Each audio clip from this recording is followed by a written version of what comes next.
tout le monde et bienvenue sur Le Jeune Musical. Aujourd'hui, on se retrouve pour faire un petit récap du Festival de Cannes qui se termine samedi 25 mai, mais qui a commencé le 14 mai et donc le festival dure à peu près 2 semaines. Ce qu'il faut savoir, c'est que le Festival de Cannes, c'est le festival le plus connu au monde, le plus médiatisé aussi. À chaque fois à cette période, la ville de Cannes se transforme en un gigantesque cinéma avec plein d'étrangers, puisqu'il y a souvent plein de médias et aussi plein d'étrangers comme des Belges, des Anglais, des Américains, enfin vraiment un truc de fou. Et cette année, j'ai l'impression que le Festival de Cannes s'est divisé en deux. Je m'explique. La première semaine était consacrée aux jeunes artistes qui ont un jeune public. Je pense par exemple à la soirée Magnum qui s'est déroulée les premiers jours du Festival de Cannes. Je crois que c'était le premier ou le deuxième jour. Avec entre autres plein d'influenceurs invités, mais aussi et surtout la présence de Mika seulement pour un jour et la présence de Pierre Gagné, le gagnant de la Star Academy. Rien que ça montre qu'il y a quand même une volonté de plaire aux jeunes, mais aussi il y a eu la présence de Selena Gomez le samedi qui était là pour présenter le film Jacques Audiard dans lequel elle joue Emilia Pérez qui je pense va être un très bon film et va avoir un certain succès.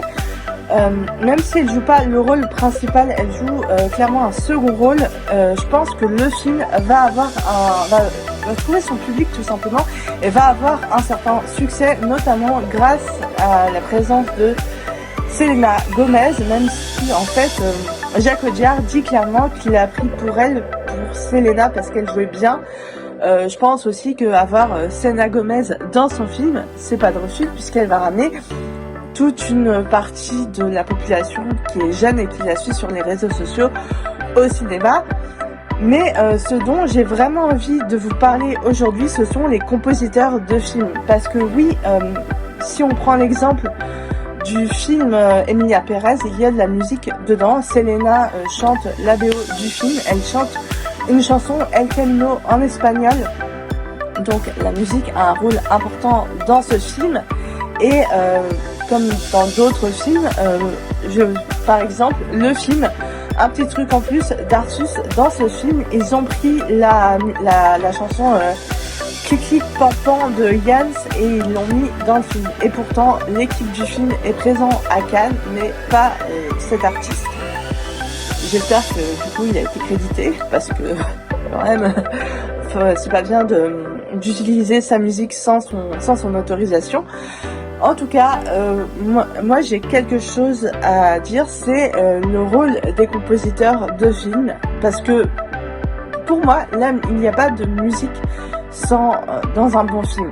Un film se doit d'avoir une bonne BO, se doit d'avoir un bon compositeur de musique, parce que sinon, c'est pas forcément un bon film. Je pense par exemple à Alexandre Desplat qui était présent à Cannes et qui est connu notamment pour avoir fait les BO de films The French Dispatch de Wes Anderson ou encore The Grand Budapest Hotel.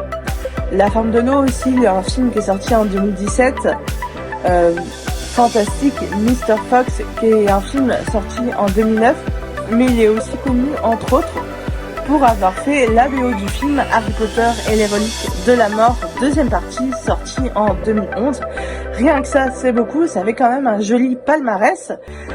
Donc il était présent à Cannes, mais Dieu merci, il y a la SACEM pour célébrer la musique, même dans les festivals de cinéma, puisque la SACEM était bel et bien présente à Cannes et organisait des sortes de jardins SACEM. Donc en fait c'était des soirées privées organisées dans la cour d'un hôtel et ils avaient programmé Miel de Montagne, qui est un artiste assez connu, très prisé des jeunes, Voyou pour ne citer que ces deux-là dans le cadre des jardins SACEM. Mais c'est bien parce que ces deux artistes font une musique très apaisante, très onirique, très épurée et ils produisent une musique qui pourrait tout à fait être dans un film. Donc c'est pour ça aussi que je trouve que c'est cool de célébrer les compositeurs d'une manière ou d'une autre. Et puis aussi, il y a eu la soirée Arte sur le bateau d'Arte où il y avait la présence de Julien Granel. Julien Granel, c'est un artiste très connu pour avoir fait les premières parties d'Angèle sur une de ses tournées. Mais il a aussi son projet à lui et c'est un projet très cool, très entraînant. Et il faisait le DJ set lors de la soirée d'Arte, donc c'était ma foi très cool.